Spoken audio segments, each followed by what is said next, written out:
Hey, Real Nerds. There's many ways to enjoy the Real Nerds podcast. You can listen to us on Stitcher, iTunes, and now Spotify and iHeartRadio. You can see what we're up to around town by following us at Real Nerds on Instagram. And if you want to send us your thoughts, you can email us at realnerds@gmail.com or call us at 720-6nerds5. Like us on Facebook at Real Nerds Podcast or tweet us at Real Nerds. And now on with the show. Roll camera, action! Well, a real nerd knows who shot, and a real nerd can follow the plot, and a real nerd can talk through film. I'm sorry. Take it outside.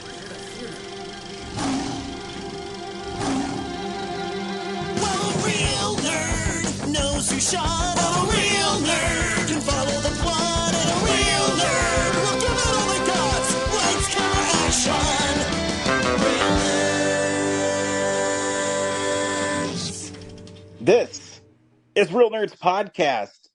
We are the best podcast to go to for all your movie needs.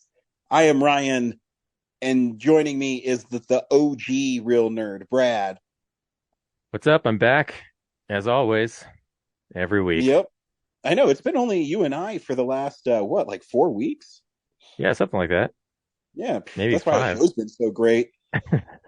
I know, listenership has exploded. It really has. I don't know where to look at the stats, but I'm sure they're just like a graph that's just going up and up and up, right? Yeah, dude, bro, you know that's what's happening, bro.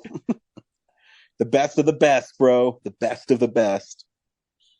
You were like, there was just too many opinions before. I couldn't follow anything, but now it's just two dudes. Now it's just two white cis dudes, man. There's Yeah. not enough shows. The perspective we needed for those. movies. Instead of talking about movies wasn't superficial enough. Every week on Real Nerds, we see a new movie and we podcast our experience to the world. This week, we saw Babylon. Stay tuned where we will recommend the film or not, play the trailer, and then spoil the film. We also talk about stuff we've been watching and the big movie news of the week. But I like to start every week with asking Brad how his week was. Brad, how was your week? Oh, that's very kind of you, buddy. It was fine. You know, it's post holidays. I didn't do much except since I couldn't do my new job 2 of those days, Christmas Eve and Christmas Day. I just stayed home and cleaned up a lot of the mess that's accumulated for my various projects. And then I went and saw another movie, which I'll talk about later. Nice. What'd you do? I worked and had to plan my kids' Christmas, and yeah, it's about it. I'm always really busy around this time because I usually work Christmas Eve and Christmas Day, and it's just A lot of domestic disputes. no, actually, it was an awful day, but you know, it is what it is. I was kind of shocked how bad it was because usually I work. This is my 7th Christmas I've worked, and usually it's really quiet. One of my most favorite calls happened on Christmas. I was driving down an alley and I saw this little baby bulldog like jumping up and down in the snow, eating it, and it was really funny. And I was like, man, how did this guy get out? So I picked him up and I saw this gate that was opened a little bit and these little paws running out of there. Oh, that's where he came from. And I put him back in his backyard, and then I heard a growl of another dog, and it was his mom. So I was like, oh yeah, this is definitely where he goes. What an adorable little Christmas miracle. I know. So that happened like 4 or 5 years ago. It's my favorite Christmas call ever. The one that I just saw, the little doggy eating snow running down the alley, and he was super friendly. And it was really cool. I don't know, he was probably 10 pounds when I got him. His name is Tank. And I saw him later in the year at this barbecue at one of the Elks Lodge up here. They have like a horseshoe tournament and barbecue. And I went there and he was sitting in a lawn chair, not sitting like a dog, but sitting as if he was a human. and he was leaning back, and he had one of his paws like across his junk. It was really funny. And he's a nice dog. He's always around. And he weighs 90 pounds now. Yeah, wow. Yeah. And if you could pick a prototypical English bulldog, it's definitely him. He has the really big head and the huge chest, and he's really like cute. And, just if you had to pick one, if you're going to draw like a cartoon English bulldog, it's definitely him. So yeah, but it didn't happen this time. And then, all I did was crap. Have you had any But where like it's all right. some dude gets drunk and then falls into the Christmas tree and like electrocutes himself and it burns the tree and sets his house on fire? But that'd Never be funny. I mean, if you died. Just kidding. I did have a lady who was dropped off by a bus completely drunk, and I called out of service after I was already on for 12 and a half hours. And I was just driving home, and she was lying in the middle of the street. And so I had to take care of that. Aw. Yep. I can't believe the bus just dropped her off and said, you know what? See you later. I would tell you where the bus came from, but I don't want to get people in trouble. That's okay. I don't need to know. I'll never connect those dots. It is a ski resort up here. But other than that, could always be worse. You're like, you're poor. Get out. You don't know anything about me.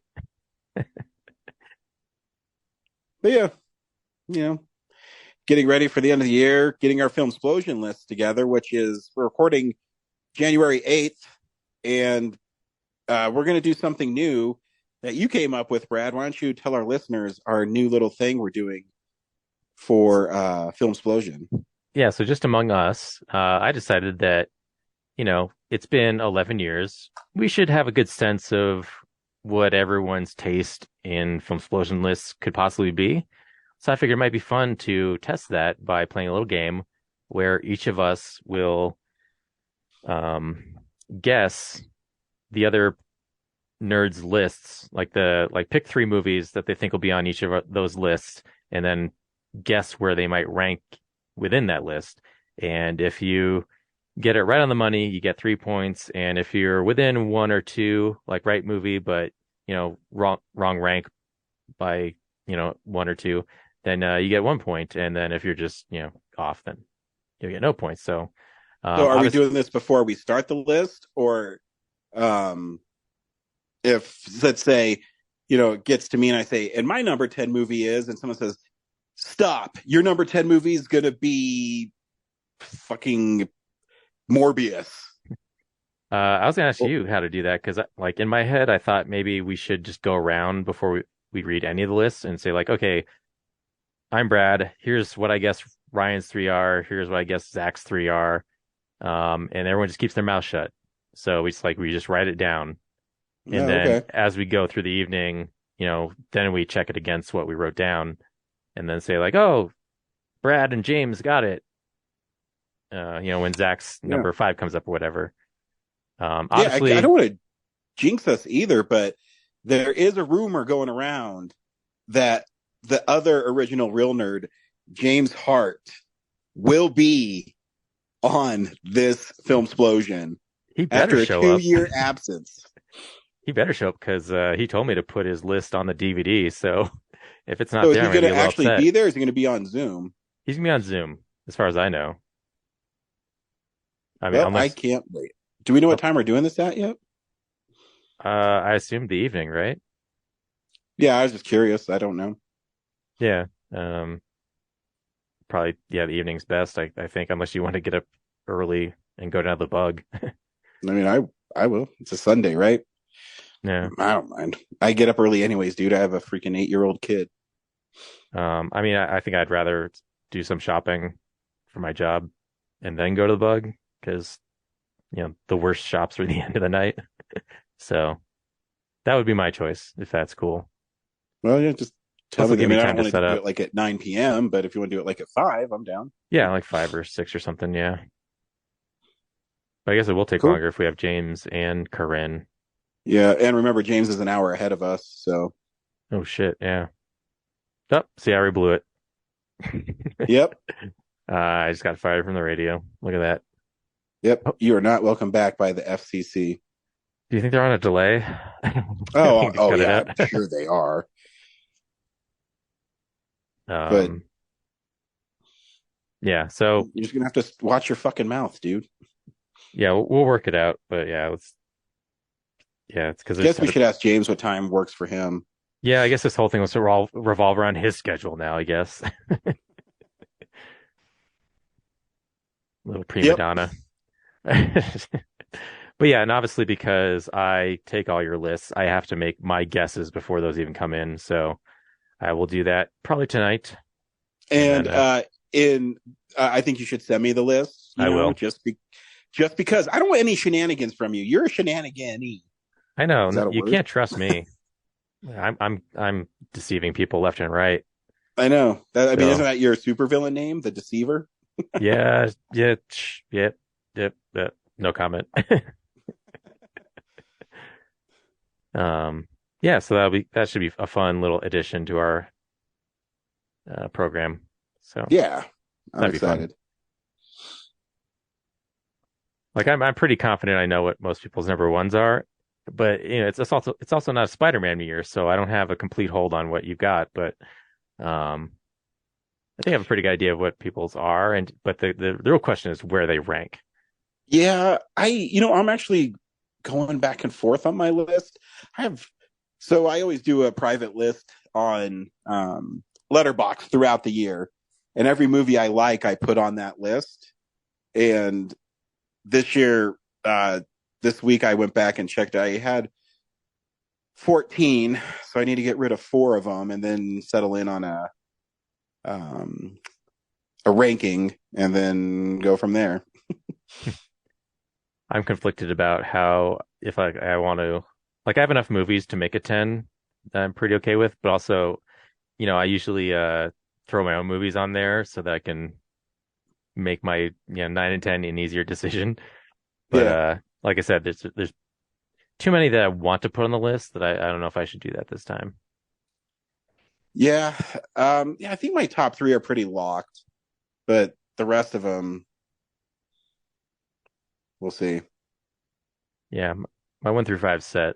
It's the 6 through 10 that I'm a little like, there's all these other ones that I want to talk about, but there's just no room.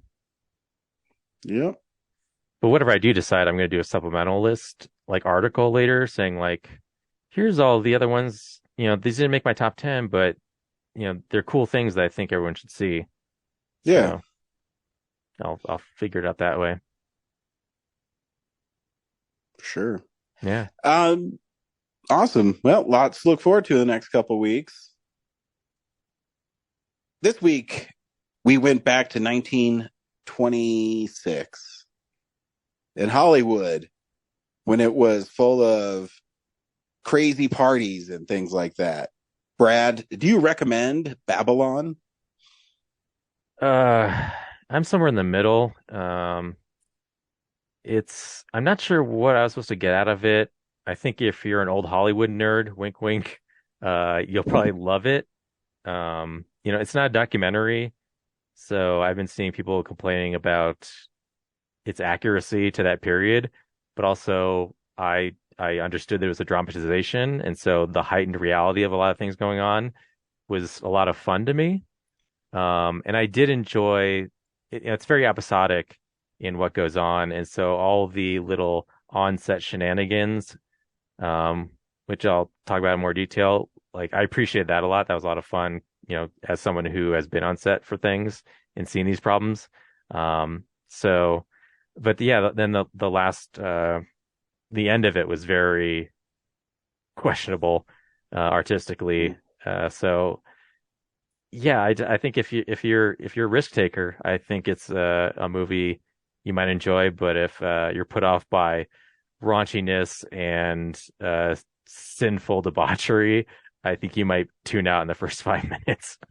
Yeah, it definitely hits the ground running. Yeah.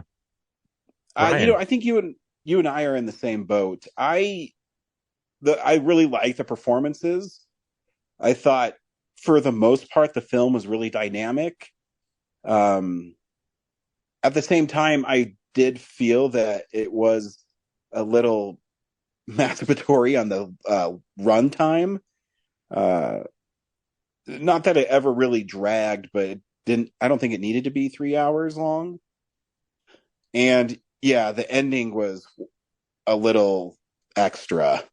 Like, I can't believe I saw Avatar twice this year. Yeah, exactly. And it really was out of place in the movie. You know what I mean? Yeah, we'll talk about it. Yeah, we'll talk about it. So yeah, I mean, I think it's a film I want to see again because there's stuff in it I really enjoyed.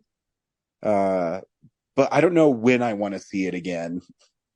Yeah, I'm conflicted because there's a cool steelbook coming, but it's also not a movie that I was like gangbusters over. Like, I can't wait for that disc. So yeah, yeah. Here's the trailer for Babylon. I think what we have here in Hollywood is high art.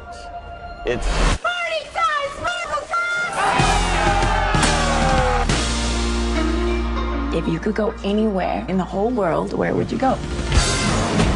I always wanted to be part of something bigger. Yes. Let's go! Something that lasts, that means something.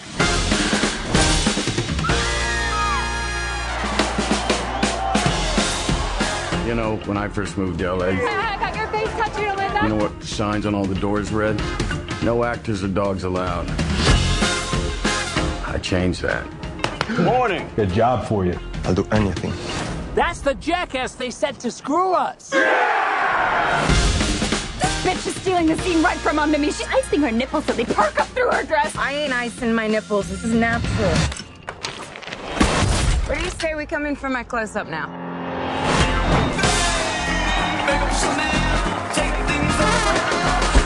What are your thoughts for the future? Shouldn't stand in the way of progress.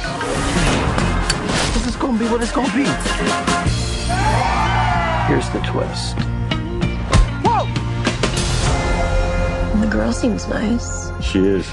She has no idea what's next. There's a new sensibility now. People care about morals. I've never done nothing except disappoint people my whole life. But I made it on my terms, not theirs.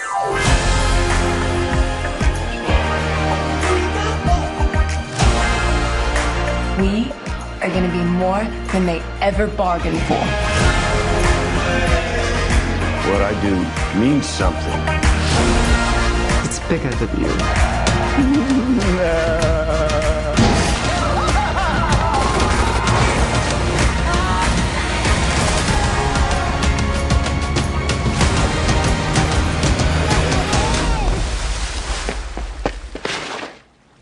You touched on it in your introduction.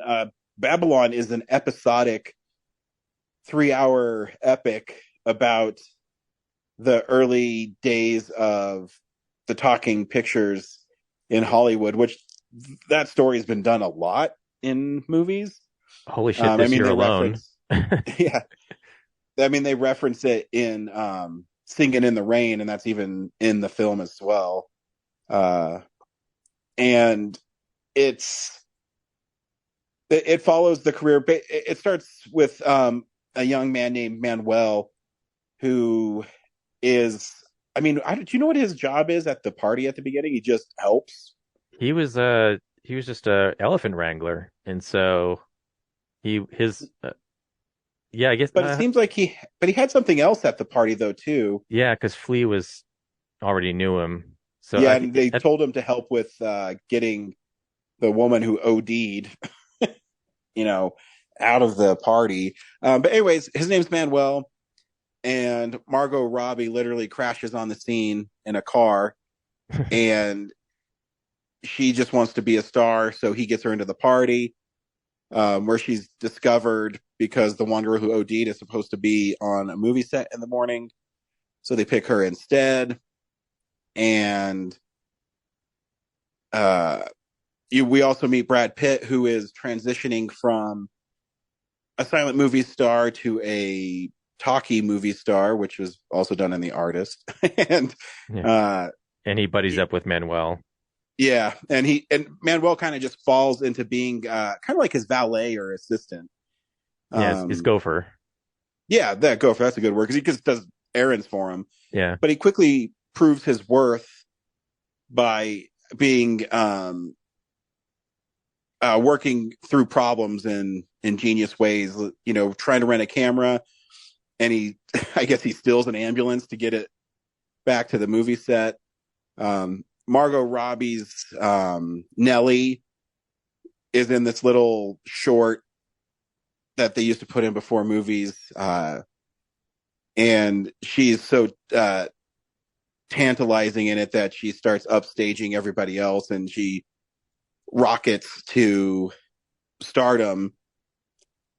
And Brad Pitt is still the biggest draw for MGM. And he goes through divorces and things like that throughout the film. And yeah, so then it's just a transition from that throughout, because I think the film takes place over until the end where it goes forward 20 years, but it's about 6 years of these people's lives before it flash forwards at the very end.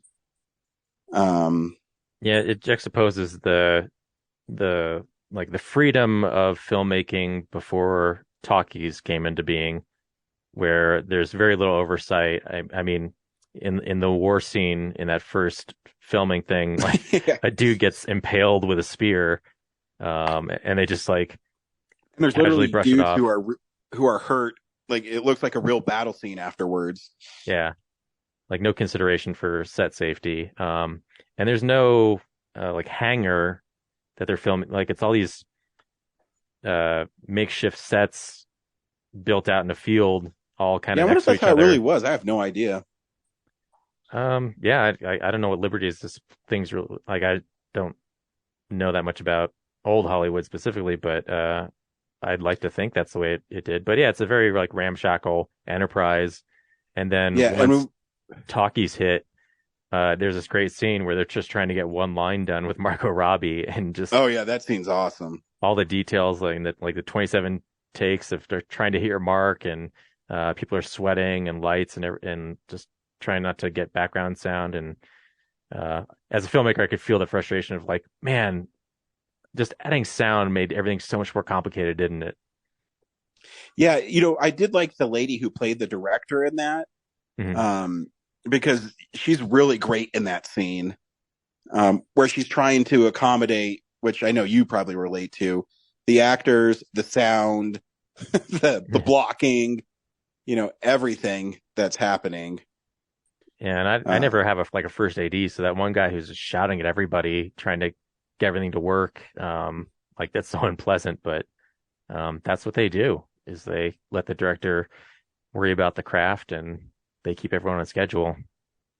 Yeah, and I mean, it was all brand new to them, so they just seeing that process was really cool. And that's what I mean. Like this movie has so many cool moments like that. Those are the scenes that stick out for me, not the debauchery, like you said, where the beginning opens in a huge orgy with tons of nudity, tons of drugs. You know, what can we get away with? And they introduce all the characters, because there's the jazz trumpeters. Yeah, Sidney Powell, and actually I loved his interactions with his bandmate throughout the film, where he says, "Man, you're playing flat again. I'm going to hit you upside your head if you keep playing flat." I just thought those are always really funny. Yeah, and then his builds to like one of the most devastating moments of the movie, where his friend who thought it was his friend Manny, like orders him to wear blackface. Like, oh, that was just like so rough to watch.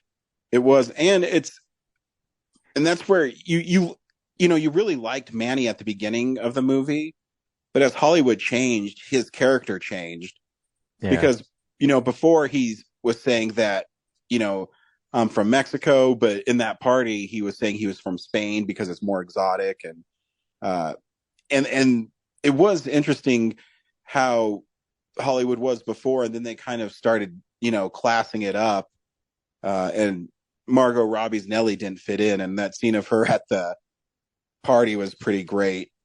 And I mean, there's some funny bits where Brad Pitt and another guy are in the bathroom, and he says, why would you want sound in the movies? And it's this guy's.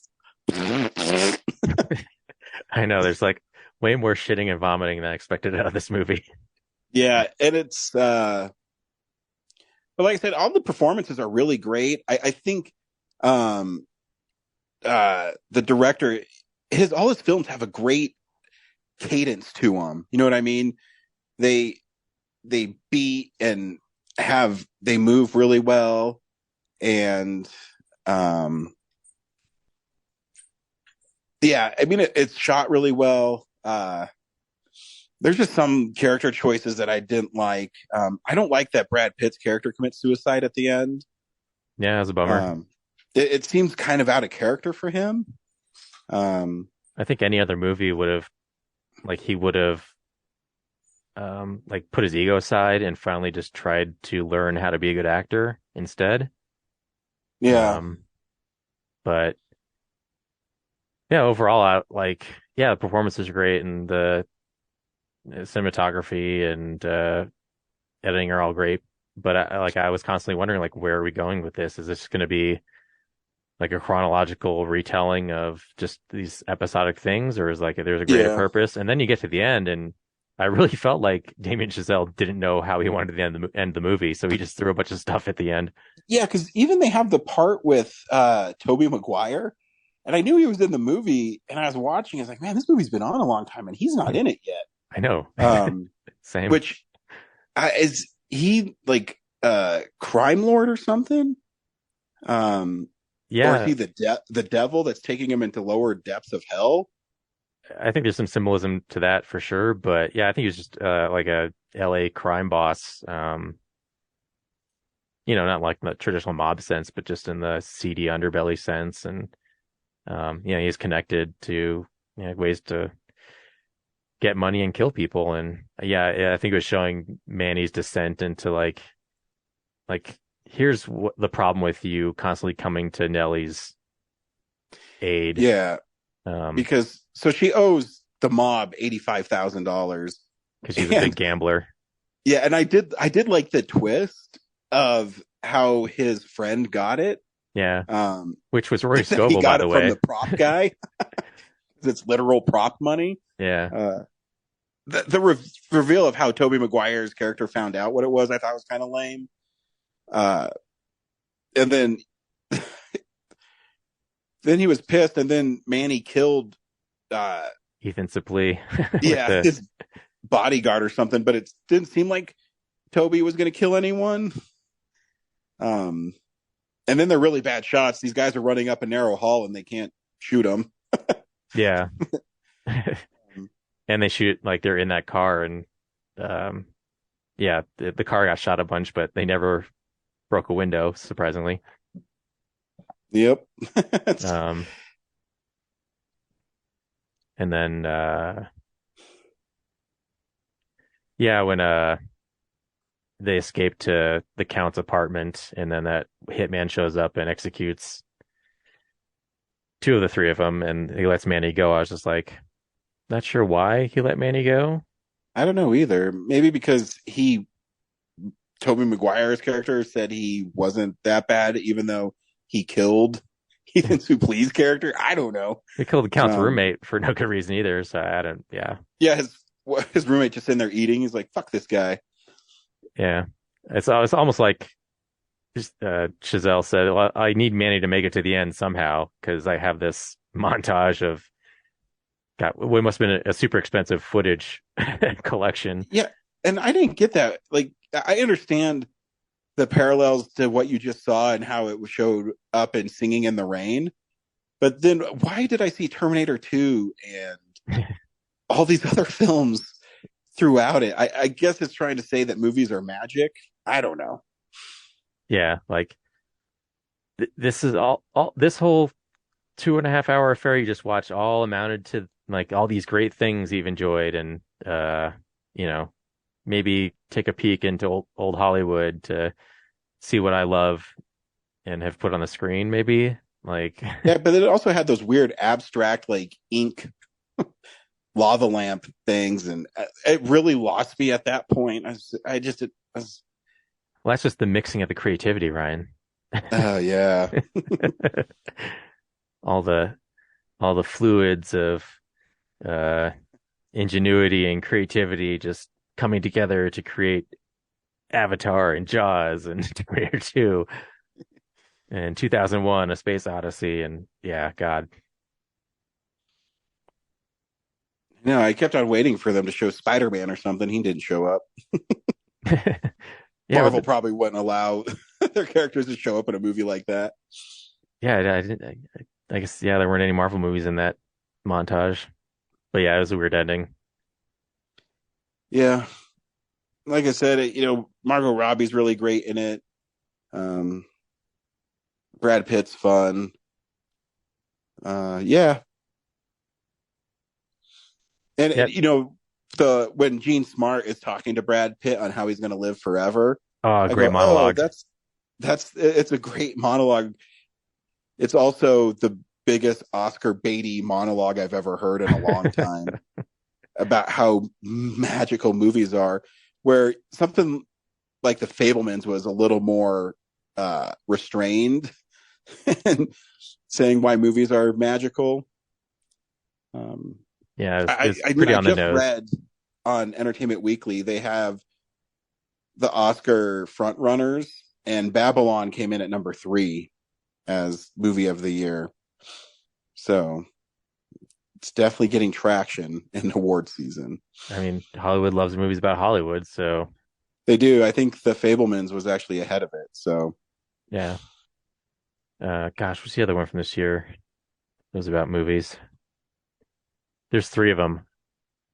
I'm drawing a blank. Talk about something else, and I'll bring it up on Letterboxd. So I'll find Yeah, I it was doing real the quick. same thing. Yeah, but I mean, it's still really fun. I mean, the movie is fun, and I did enjoy it. But again, like when I watched it, I want to see it again, but I don't know when I want to see it again. You know what I mean? Does that make sense? Yeah, it's like Schindler's List. Like you have to kind of plan ahead of like, I'm really wanting to watch this, and I got to make time for it. Yeah. It's not like, man, I have a long day and I just need to put something on. Like it's not that movie. No. Um,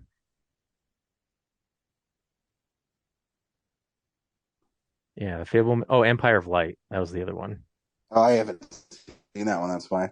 about the magic of movies. Yeah. But so yeah, I mean, I don't understand. It's a middle of the road movie for me. I don't hate it, but I don't love it. Same.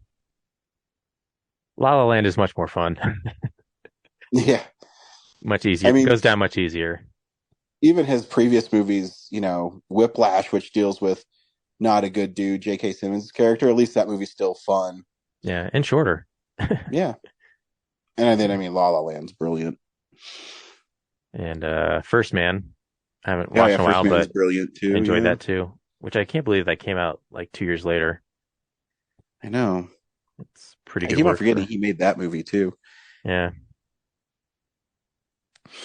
He must He's have been working on it. definitely a cool filmmaker, and I'll always see his films because they're very interesting. Yeah. This one not as interesting, but I still think it's interesting, but it doesn't move me like his other movies have. I mean, right away when the the elephant shits on Manny, I go, huh, okay, perfect. definitely not pulling any punches in this one. Yeah. Nope. But yeah, when I said it wasn't interesting, it's just like there's no like specific direction it's going.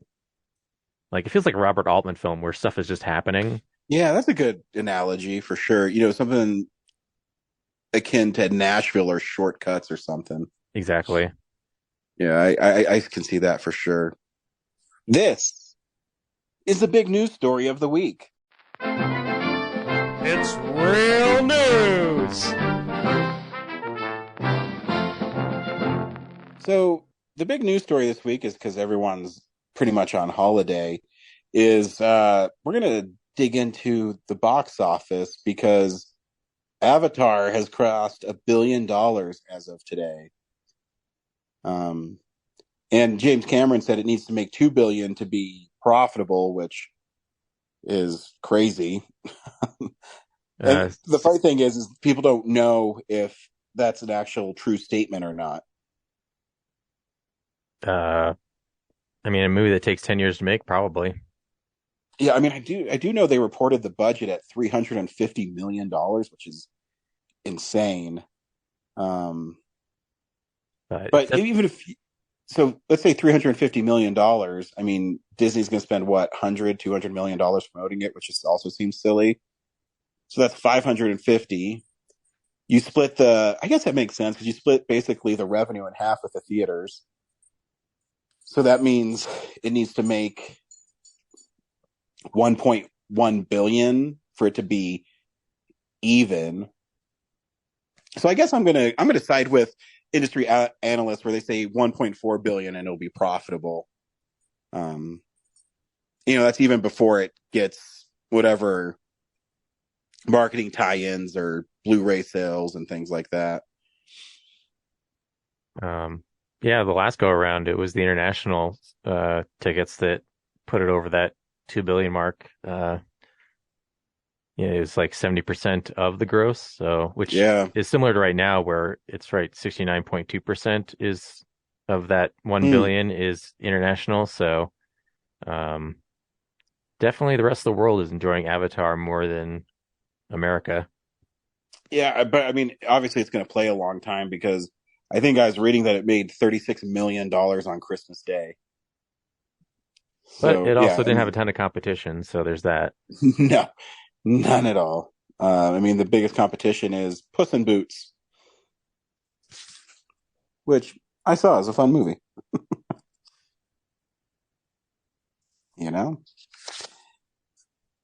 So yeah, that's all that's really happening in Hollywood land this week is people are box office watching, see if Avatar is going to make it to $2 billion, which it looks like it will because I think it's been out 2 weeks now. It's already at $1 billion. Yeah, I think it might help put the box office at eight billion this year. So like in 2019, actually 2018, I think it was the highest ever at 11.8 billion, like as an industry. And then it sank to 2.1 billion in 2020. Yeah, then it doubled 4.4 in 2021, and now it's up to 7.2 in 2022, and it probably hit 7.8 or 9. Yeah. So it's slowly rebounding. So that's pretty good.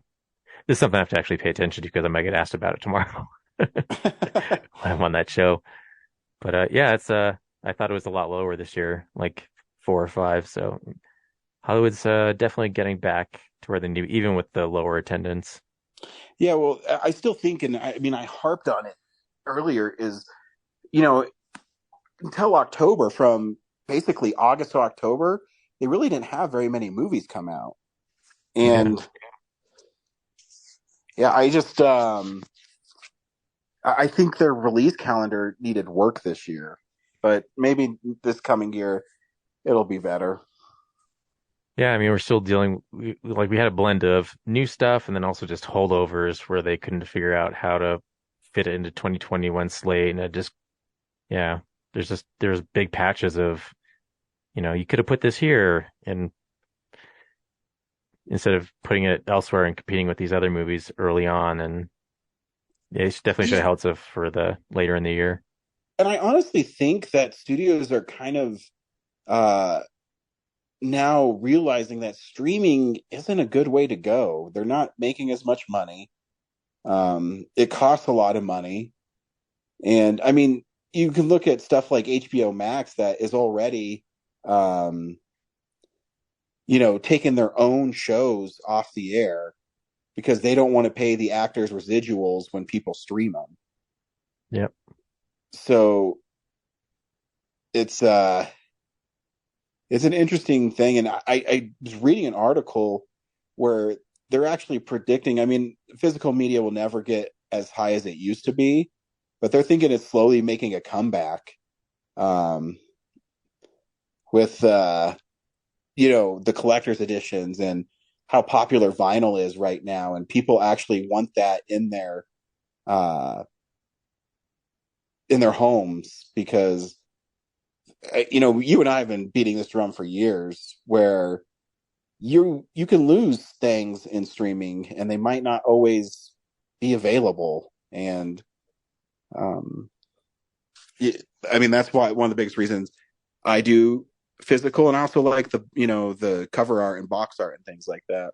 Yeah, and special features, and if you're on Prime, for like a month, stuff you want to watch is free, and then it goes back under a next month it's back under a paywall, and it's just way easier to have that sitting on your shelf instead, and always like at the ready if you want it. So yeah. And it's also like I read that like streaming has hit like a subscriber saturation. Oh, where they've pretty much hit everybody who's interested, and now it's like a hard sell to get newer subscribers and maintain the old ones.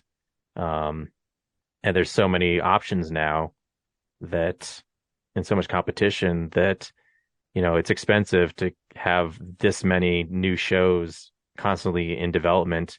And then sitting on a server, they have to pay to like host all that data. So that's also why they're pulling shows, so they don't have to pay, their competition. Like Amazon doesn't just make their money from shipping items. It's they have a server farm that hosts tons of data, like even for the government.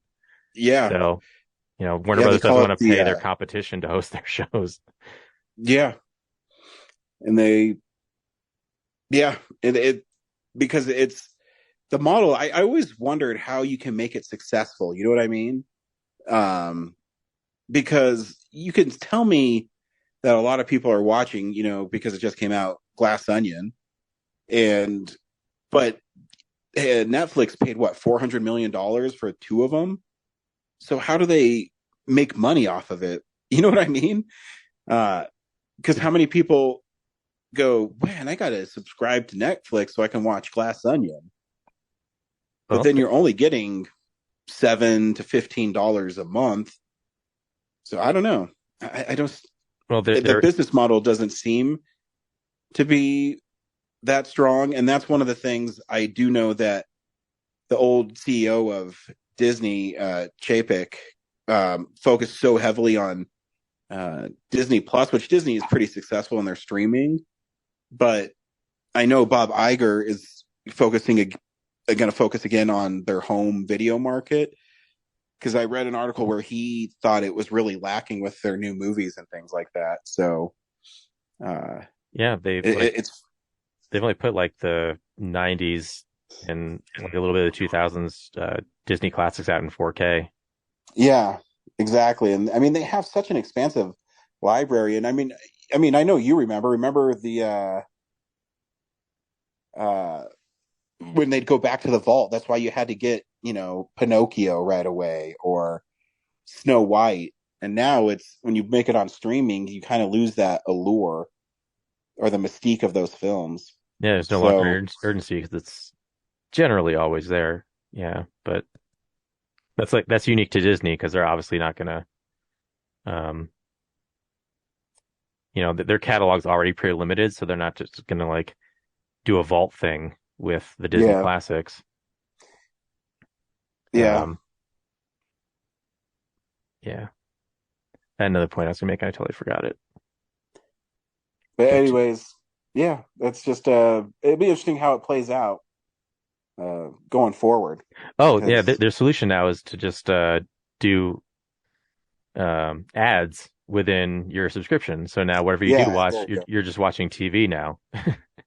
Yeah, and it gets super annoying when you watch Hulu. Now Hulu puts fucking ads during their movies. They used to not do that.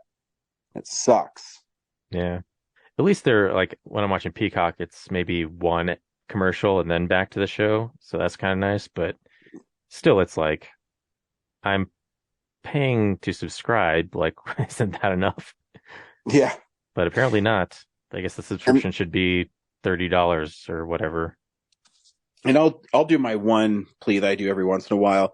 If there's something you want to get it. A studio like Kino Lorber, they release so many old movies on Blu-ray that you might not get. And I just ordered this movie called By Candlelight, which the only thing I know about is it's directed by James Whale, who did Frankenstein, Bride of Frankenstein.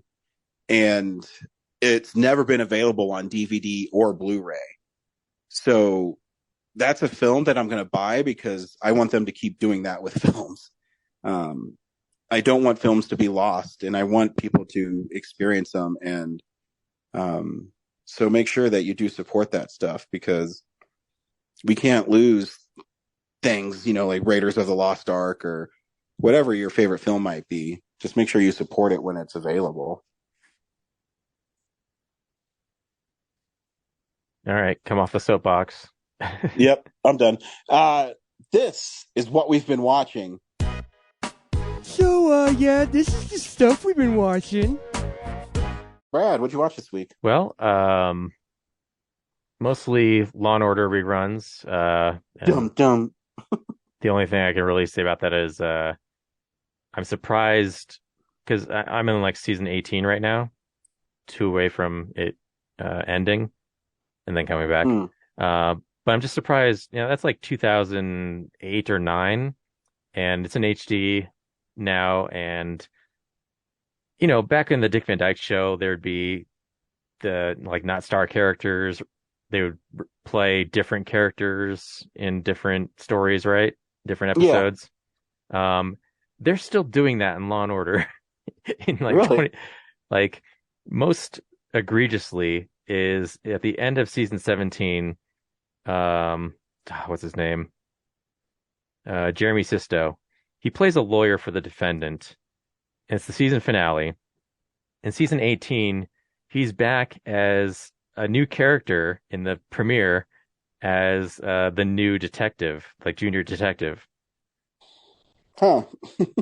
So the continuity is just not a thing in Law and Order. Already it was I remember that guy from last season.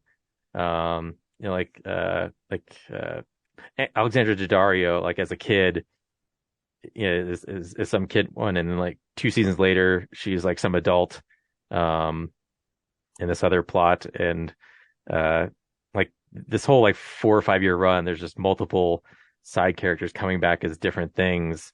And you could get away with it in the Dick Van Dyke Show because back then the TV screen was 6 inches wide and couldn't see deep face detail that much. But also, Alexandria Daddario and Jeremy Sisto are kind of known actors. Yeah, I mean, now, but yeah, 20 years ago now? Probably not so much. She really looked like a kid in that one episode, and then 2 seasons later, she's a full-on adult model in the episode.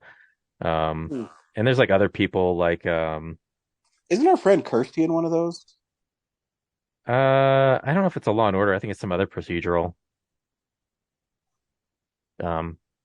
Maybe it's season 19 or 20. I'll find out. But yeah, it's just interesting to watch how these side characters, when we watch it so consistently, they start to pop up again and so frequently now.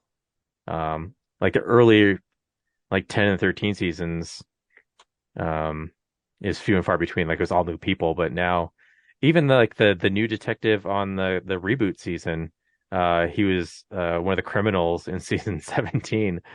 So they did it again with that guy, Jeffrey Donovan. It's man, it's so much easier to remember those people now, and they just did it anyway. Yeah, so you're right. So she's been on the Blacklist and FBI Most Wanted and All Rise, which are kind of, I guess, all the same thing. Yeah, crime procedurals, yeah. So anyway, that was that. I didn't mean to talk for that long on that. But the main thing I watched was The Whale, which I know your wife saw. She did. But I didn't know how to talk to her about it because I don't know what to talk about. I know, she posted that thing about how she deals with that in her profession. I go, I don't know what you're talking about. I mean, she really wanted to see it, and I was indifferent. But she went to a movie all by herself, which is in 14 years. That's the first time she's ever done that. I can't. Yeah, that's shocking to me. That hasn't happened before. Yeah, it's so second nature to me. So it's just like, yeah. I mean, I do it at least once a week. Yeah, like you've only ever gone to movies with your friends, and you're almost like 40. Okay. You were talking about The Whale. Yeah.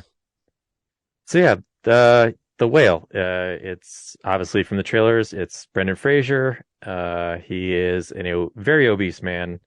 And he is clearly in a depression over something that happened in his past. We find out right away that he is a gay man and his partner died. And it's pretty obvious that he has been eating himself to death. And as I was watching the movie, all I could think about was two things. One, I want all the ham. That's seriously what I was going to. And then the other thing was that this feels like gulp. The other thing was that I like the other constant thought was this feels like it was adapted from a play, and the credits confirmed that. So, is it very contained? Yeah, it kind of all takes place in his. You never see the outside, so I think it's a mobile home. But yeah, like I don't know about the accuracy. I think your wife can attest to it better, but it goes to a great length to show his like what he has to do medically to live in that environment with his condition. The performances are great. He's got an assistant who you later find out is the sister of his partner. So she's not. You think she's a medical professional, but she's really been scraping by trying to help him. So she'll find like a used wheelchair for him, and all that. And she comes over to check his blood pressure and stuff like that. The movie kicks into gear when he has I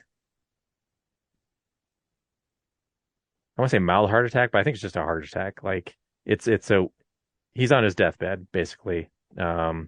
His pulse is so over the norm that he's got about a week to live, they decide. And so you find out that he was once married to Samantha Morton, and they have a kid, and that kid is Sadie Sink from Stranger Things, and he abandoned them to go be with his partner.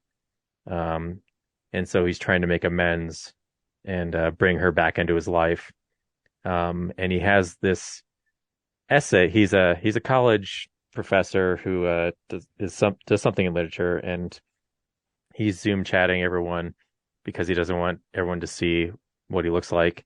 But he's a big nerd for essays, and he's constantly telling his class to write honesty and, don't hand in things that are conventional. I want to see something new. And he's got this one essay that he keeps reciting throughout the movie that calms him down. And when he has like the heart attack and whatever. And then, the big surprise in the movie is like what that essay comes from.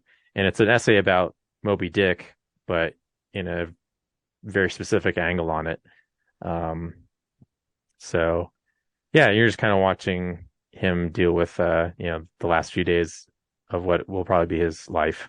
And the people and the mistakes he made in trying to find one good thing to do in the few days that he has. Every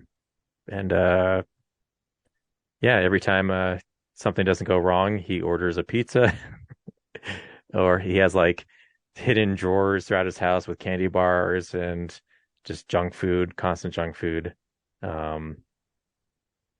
Every time you think that he's going to improve himself, he just falls back into eating himself to death. And and it has a really weird ending. Oh, and there's also there's this one other character. He's from a church, and so he's going door to door trying to sell people on Jesus. And his side story, he's the first to respond to Brendan Fraser's crisis, and something compels him to keep coming back, not just to sell Jesus to him, but to help. And then him and his kid kind of have a thing together. And yeah, I don't want to spoil any of those twists and turns, but yeah, it's another fine movie. I wasn't totally invested in it, but it was interesting. And is Brendan Fraser really good in it? That's the big sell that people are telling or Oh talking yeah, about. like I don't know if he gained all the weight. Like he couldn't have. Like that can't be his real weight. Like that has to be makeup, right? Yeah, I'm Yeah, sure yeah. it is. Um, but yeah, like it's probably the best I've ever seen him in anything. Like I know I mostly know him from the Mummy movies, obviously, but Hmm. he did a few dramatic things back in the '90s and early 2000s that I'm not familiar with. But yeah, I would put it up there in the Oscar contention. Oh, nice. Because he's dealing with that grief with his lost partner, and trying to reconnect with his daughter, and trying to make amends with the wife he abandoned. Um, and then his issue with he used to go. The kid is in there because the other subplot is that he and his partner used to go to church, and they were part of this church, and this takes place in like Idaho, rural Idaho, and so he believed in all that until they, didn't them being gay, they weren't welcome at the church anymore. So, um, and that drove his partner to suicide. So that's why he resents that church that the kid that's visiting him is from. And so there's all these threads, and yeah. But yeah, performances are great. Like on par with most great dramatic performances I've seen this year. Nice. I actually only watched a couple things, but to get in the Christmas spirit with Kellen, I watched two Disney Plus Mickey Christmas specials. The first one I watched was Mickey Saves Christmas, and in it he has to help Santa Claus deliver presents. What's really cool about this one is it's stop motion animation in Rudolph the Red-Nosed Reindeer and Frosty the Snowman kind of style, and it looks really good. The story's really cheesy, and it's definitely made for preschoolers, but I appreciated the hard work that went into the animation and how cool the characters looked in that 3D, not really claymation style, but kind of puppet style. So that was fun. And the one that was really, really fun, I guess it came out a while ago, 6 years ago. It's called Duck the Halls, a Mickey Mouse Christmas special. And have you watched the new Mickey Mouse shorts where they're kind of really zany? I saw one, but yeah, I didn't watch all of them. Yeah, so they're really goofy. And this one is the Mickey and friends are all getting ready for Christmas, and Daisy and Donald have to migrate south for the winter. But Donald wants to stay behind because he wants to celebrate Christmas. But when he stays behind, it has effects on his physiological effects on his body. And so he tries to make it through Christmas, but as the little short goes on, he keeps on getting more crazy, and sillier things are happening to him. And it's told in such a manic way that it's really funny. And Kellen could not stop laughing at it. And it's just a really cute little cartoon. It's definitely one of the more fun ones I've watched recently. And I just really like the way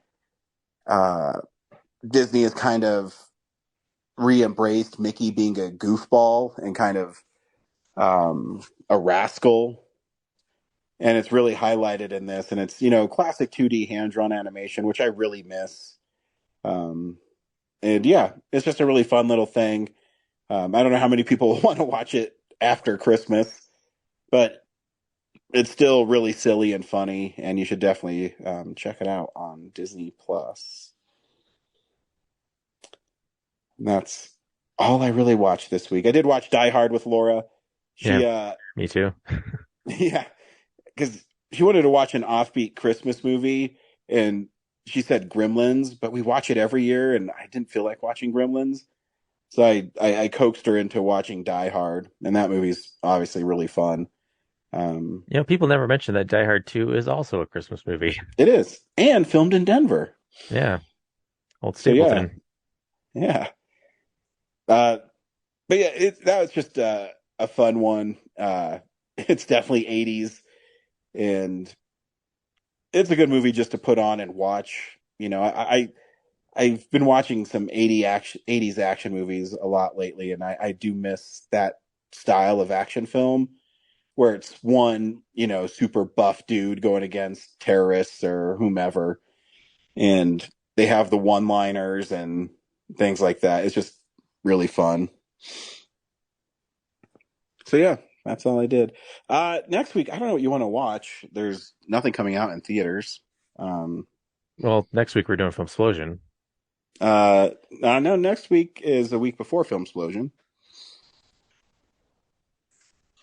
Oh, wow. Yeah, right. Because, shoot, we didn't plan that right. Because, we'll be doing Filmsplosion over Megan, right? Yeah. Gosh, I guess we'll just have to watch something that's already out that we missed. I mean, I did see Puss in Boots, which I guess I could have talked about. There's also, I don't know if you have Netflix. I don't. Because Pinocchio's out. Hang on, I'm going to go to... I think Pinocchio's still at the CRT, so let me look. Yeah, I'll figure it out and I'll send it to you. Yeah, yeah. Like I said, you already saw Puss in Boots. We could do that. I'm not going to do that. Yeah, it's fun. So we'll definitely do some movie, and then and then Filmsplosion. 2022 already over. Yep. So sad. Thanks for listening, and we'll see you at the movies. Well, a real nerd knows who shot. Well, a real nerd can follow the plot. And a real nerd will give it all they got. Lights, camera, action. Real nerds.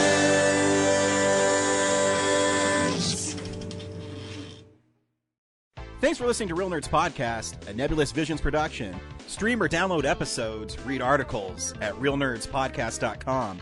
Stream us on Apple or Google Podcast, Stitcher, Spotify, or iHeartRadio. Follow us on Facebook, Real Nerds Podcast. Twitter and Instagram, @Real Nerds.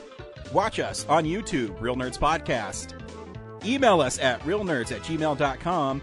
Call us at 720-6nerds5. Thank you to Sparks Mandrill, Mike at Plan 9 Studios, and Bolognium for all of our groovy theme songs. And that's how you fucking do it!